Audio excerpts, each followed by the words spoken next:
Ooh, yeah, yeah. Oh, yo, big up to Martin J out of London. You don't know. Let's go. Boom. I feel like carnival come when I hear Martin J play. Watch how the girl them break away. Up in a London, straight down to Port of Spain. Play the music, Martin J make the people feel alright. Relieve free stress all day, all night. It's only love in here cause the music right. And we need to keep in mind when Martin J play, it's no more war, no more fight. Like Carnival Day, so please play another tune, yeah. Everybody wait for you. Indian, black, white or Chinese ball head or ras. Live your life like you're playing mass. Yeah. Oh. Martin J make the feeling last. Yeah. Whoa. It is fair to say that this is one of my most treasured plates. Not one of my most treasured plate. This is my most treasured plate. And the reason being was that this came at a time in my life when I was quite low. You know, I was about to enter a really, really rough time. And this plate was given to me after a trip to Berlin. And I remember Dr. J saying, nah, I had to call him. I said, listen, King, the amount of plate you have, let me have one now. I remember his response. And the artist has grown to be one of my favorite artists alongside, and I'm going to give you the names, Ronnie McIntosh, Singing Sandra, may she rest in peace, and Bungie Garlin and Edwin Yearwood. If you said to me, Martin, what your top 5 artists, then Kes has to be in that top 5 with those other artists. Good company, bro. Man, God bless you. How are you, first of all? Yo, just, rolling, man, rolling, Exist, we here and alive. It's good to have you here. Housekeeping out the way first. To your management, thank you very much indeed. You treated Martin J like royalty. Getting artists sometimes can be a challenge, but you made it as smooth as silk. And I really, really appreciate that. Kez is here. I'm happy. It's like Christmas all over again for me, boy. Kez, thank you very much indeed for joining us. It's lovely to have you here. Let's go back a little bit. We're going to go back to, a few years. I noticed that the band was just constantly produced, not just one hit. When you look at the catalog and you go through and you say, yeah, boy, and this year they did this, and then this year they did that. There's like 3, 4, 5 songs that people are saying, oh my goodness. How does the band do that? Where'd you get the inspiration from to do that? I think it's for one, it is a blessing to actually create in this life for sure. To really have the ability and opportunity to honestly bring things to life is a blessing in itself. And I think when you recognize the joy of that, the pure joy of what that is, and you apply that to the work that you're making and going to put out, there will always be room for new inspiration. There will always be something new that inspires you as a conduit of art. In a sense, my aim is to really be present, and it's something that when you're younger a lot better, and then when life carries you, your mind sort of tugs you along, and then you kind of get back to that after a while when you realize what was happening. And I think just sort of tapping into what, if it feels good for me, if I could party to it, if I could play it on repeat, if it just resonates with me, once it resonates with me, I feel like it have something. I always hear a piece of music, and I'll be like, if the music comes like that, I'll be like, they have a song in there, and it ain't reached yet, but it have a song. And sometimes that might take a year, sometimes that might take some, but you have, in pure creativity, you have no time, you have no deadlines. Just have, if it ready, if it good, if it feeling good, and that's it. And you know what I mean? And once you stay true to that and you're always true it, music is constantly asking you to make a choice, you know. Either we go in for it purely, or you're trying to feed, expectations, I should say.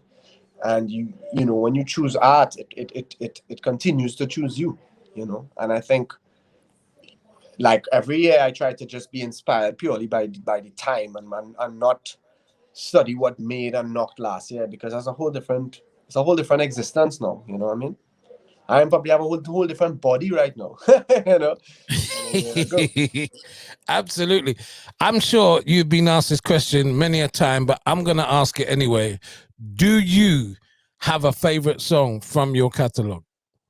You know, that question was asked before, and you know, I always say you can't really choose each song like it's like a child, you know, and you can't really choose, because each song has its own sort of growth and pattern, and lessons that comes with it, and they all stretch you in different directions. And some songs, again, maybe ready-made hits, bam, it out there like simple syrup. And then you have other songs that take its time to cure and pure, and like reach the ears and hearts that it need to in its right time and in its right way too now. So it's like I always go back to like a lot of things where, you know, you're realizing a lot more than ever that the gifts that pass through you is not yours, and it's like for everyone else. And it's like when you look at a mango tree, and the mango tree do question who picked the fruit, you know, question how you store it, how you choose to eat it.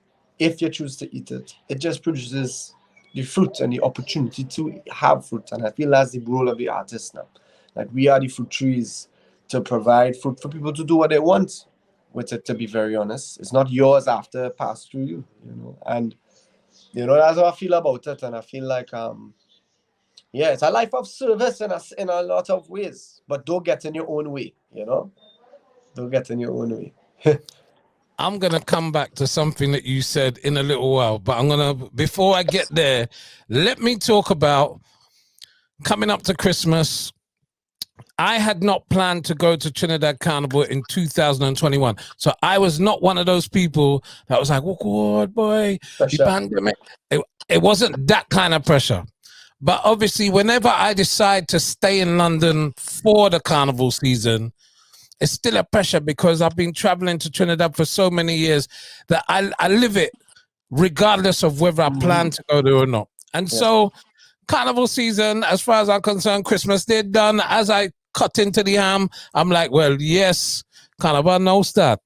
And I think a couple of days after Christmas Day, it wasn't Boxing Day, and I know you had released this event on Boxing Day, I sat down and watched this production and was mind blown by the professionalism, the quality, even the quality of the cameras. It was just all so on point. And I was like, what? The thing, you know, when you watch something or you listen to something and you say, yeah, boy, the thing's that. Well, that was my moment. For me, that was my moment.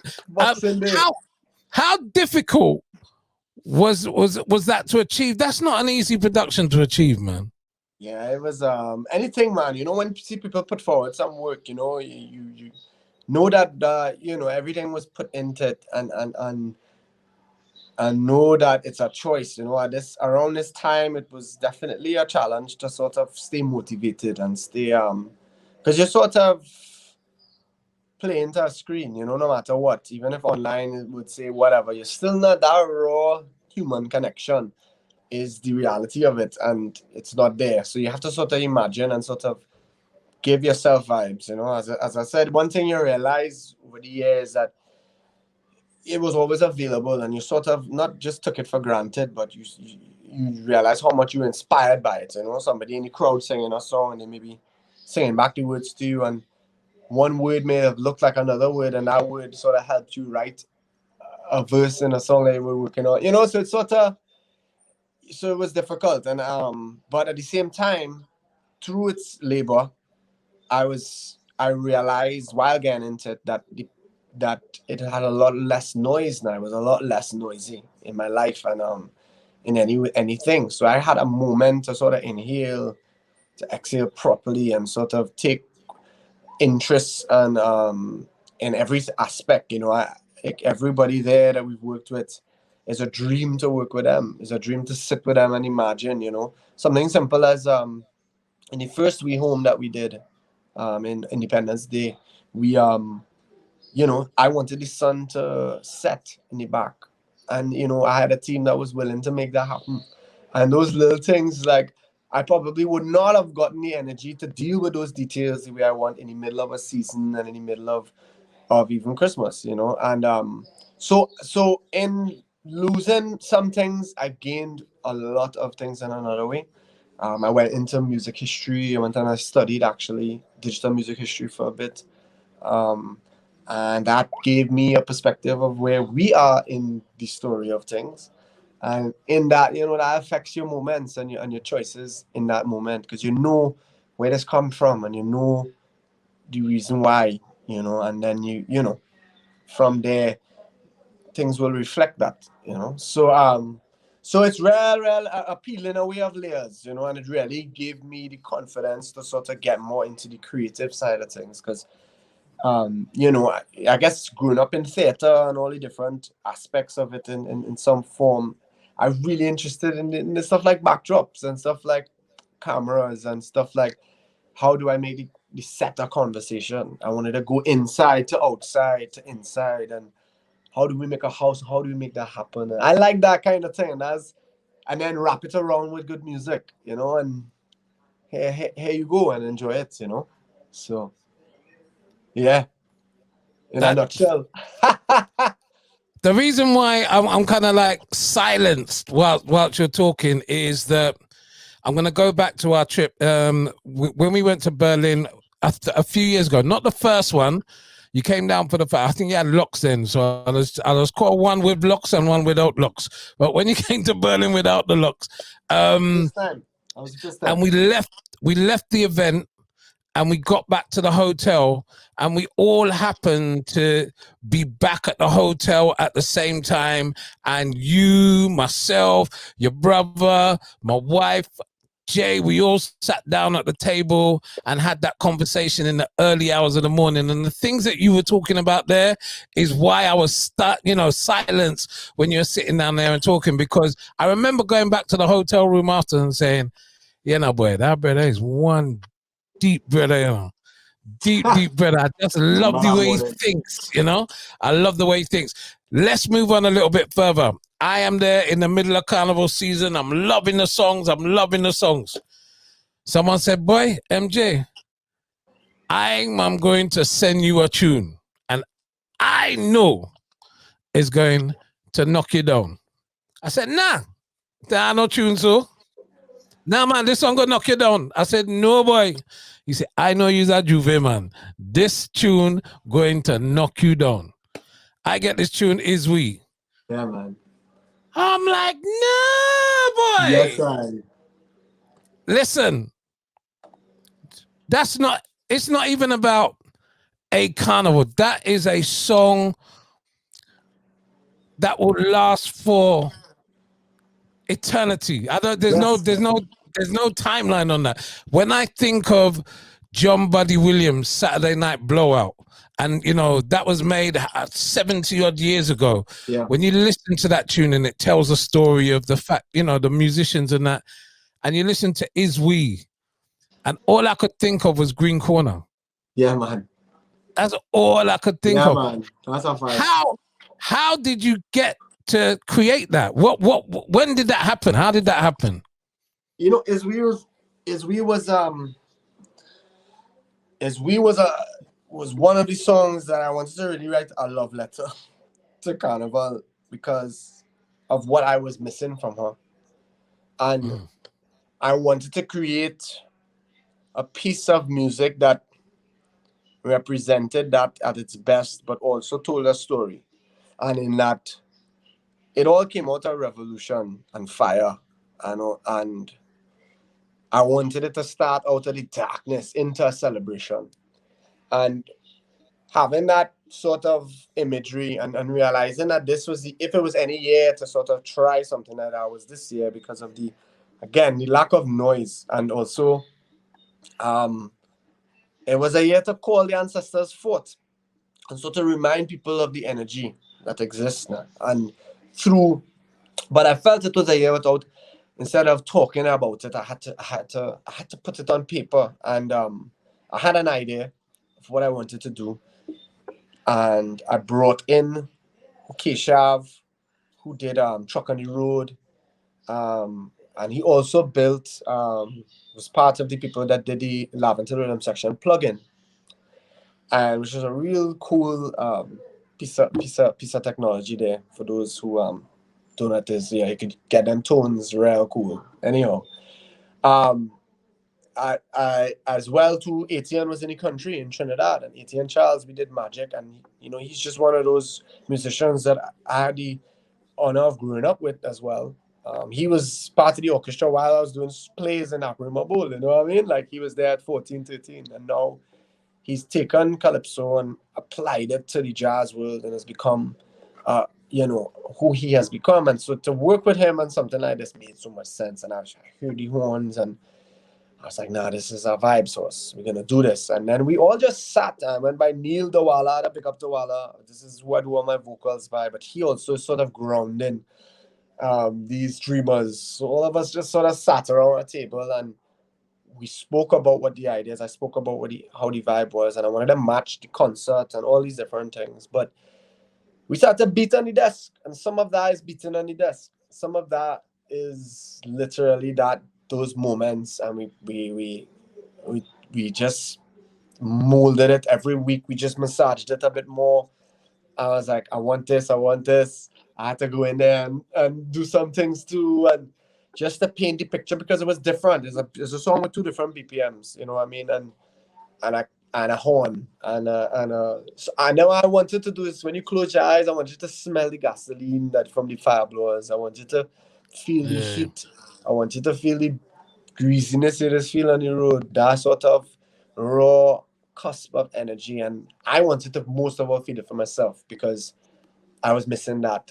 Juve, that part in Juve when you open your eyes and you're seeing it energy more than physical, and you're just above, you're in the vibration of things more than in your physical body. I wanted to feel that as much as I could. So Lavender Rhythm section was the only group that I know that could give me that vibes, and have always for years now. So happy to collaborate with them, and get their vibes on it. Etienne, Keshav, Dawala. It was really all of us just sort of bringing this to life. So it was good. Yeah, man. Well, all I could tell you that is definitely a timeless classic, and that's not, that's not me just mama guying you because you're in front of me. That people will tell you from the moment I heard it, I hear that tune about 4 times the first time I played it, and I'm not one of those DJs that will wheel out tunes like that. You know what I mean? Man. It's not part of my presentation. So if I put it back, is I don't even say wheel, I say alloys. Because they're rich and expensive when I do them. You understand? Man. Yes, sir. And I was just blown away by it. And I'm glad, man. The reason why I asked you about your favorite song is because I did an interview about you, funny enough. And they said to me, what's your favorite Kes song? And I said, I can't tell you. I said, for a while, I would have said hello. Then Savannah Grass came and give me a good chuck in my ribs and say, hey, I hear. And, Izwi has done that as well. And I've got Jam Down, I've got Falling. There are just so many numbers from Kes the Band. But I have to, now that I've done the serious part of the interview, let me deal with the foolishness. First of all, you cannot talk about a mango when you have that amount of female admirers that are going to listen to that word mango and envisage you feeding them a mango. It's going to go crazy. It's going to go crazy. No, man, that is part of it. Because here what? Let's be real, right? When we sitting on in our truck there and we doing the thing, I'm doing the business, and we see a beautiful flower walking down the streets or doing her thing. Her beauty and her form, I might not know who she is, she may not know who I am, she may know. But her form and her beauty inspire me to write lyrics. So if I could write a love note to everybody then, through a song, who inspire me, the form of the woman, you know, who inspire me, and I could write it and make it sound like I talking to you. Well, then yes, I am talking to you. I am. Okay, so I'm gonna ask you to do me a favor. There's two women in particular. Yeah. I want you to look into the camera, and I want you to say, Annette, this song is for you, and then I want you to say, Randall, this song is for you. Who's the next one? Annette, and then Randall. Randall, eh? You sure Randall is that? Randall, yeah, Randall. Well, you could say Chanel. Say Chanel. Chanel. Annette, blessed love, you know. And this, I dedicate this song to you right now. I wanna get that sweet type of love. Hold me, darling. All night we jamming, yeah. Chanel, blessed love, honey, and always be in charge of the thing. You don't know, Boss lady, I come for this one. Sign me up, I come for this one. Sign me up, I come for this one. Sign me up, I come for it. Boss lady. Yes, boss lady. Bless up. You have just made two women very, very happy. And let me tell you something, yeah? When I announced that I was going to be interviewing Kez, one of those two ladies messaged me and said, I think I've just wet myself. Oh, no. that was their response. And that is why I had to do that there and then.